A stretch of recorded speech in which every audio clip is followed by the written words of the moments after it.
dadka la abaabulayo haddii niba nin u jawaabo oo dabadeedna jawaabtu socoto oo dabadeedna gacan ku hadal ku xigo oo dabadeedna kalsooni darro ummadeed ay ku xigto ninna laba ku lulan maayo. maanta waxaa aad iyo aad nasiib darro u ah in guddoomiyaha xisbiga uu leeyahay berrita qas baa dhacaya, berrita nabadgelyo darraa dhacaysa, berrita dhibaataa dhacaysan. talo masiibada somalilandna uu saadaalinayo halkuu isagu ka gelaya mise meel kaluu u socdaa isagu.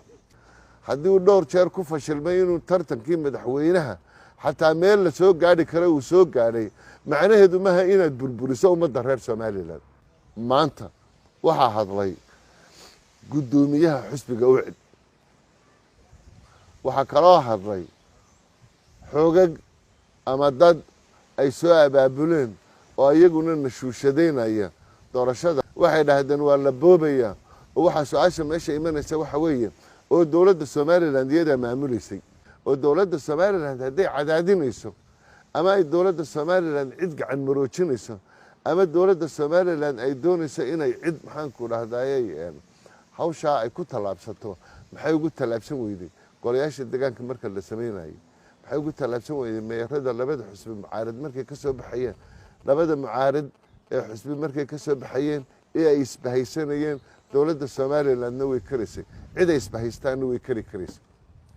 maanta waxaa aad iyo aad nasiib darro u ah in guddoomiyaha xisbiga uu leeyahay berrita qas baa dhacaya, berrita nabadgelyo darraa dhacaysa, berrita dhibaataa dhacaysan.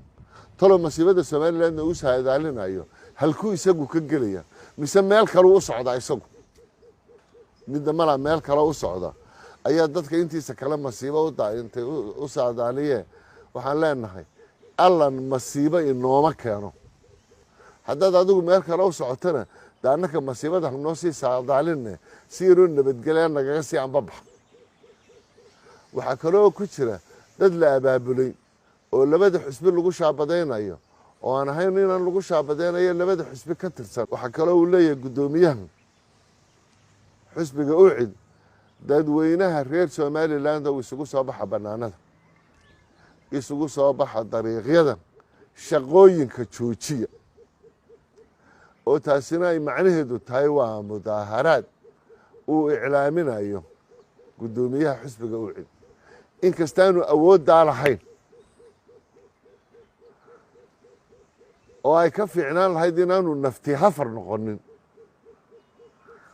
macnaheedu arrintaa waxa weeye in nabadgelyada dalku khalkhal gasho.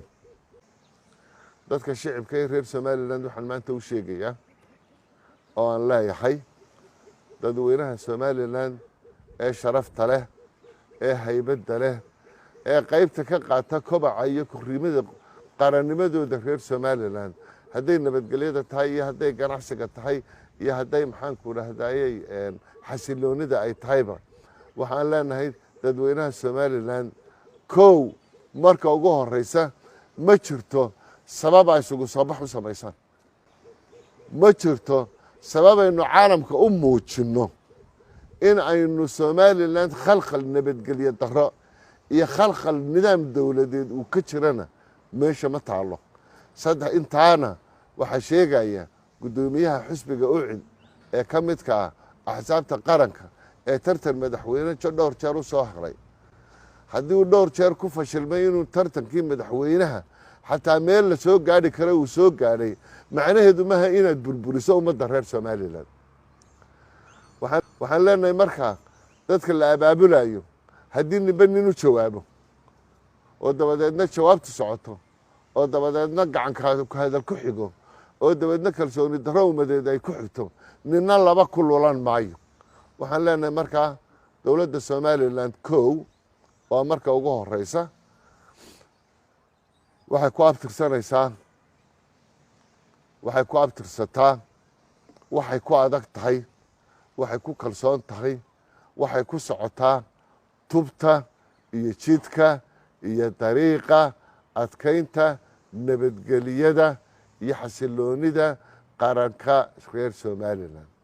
waxay ku adag tahay in qarabka somaliland ay ku hogaamiso nidaam deganaansho leh oo xasilooni leh oo ummad isjacayl leh oo ummad midaysan oo reer somalilan ah aynu noqonno markay innaka gudaheena tahay iyo marka aynu keliya maxaanku dhahday dhexdeena ka tartamaynana sidaynu maalintii dhaweyto golihii loogu tartamayey xusbiyada iyo golayaasha ee doorashada iyo kuwii ka horreeyey inaynu maxaanku dhahdayey inaynu sidaasoo inakoo isjecel kuyuga wada gallo inakoo isjecella kuyuga ka soo baxno inakoo isjecelna maqaadaha iyo hodhalada ka shaahayno ka cuntayno dib isugu soo noqonno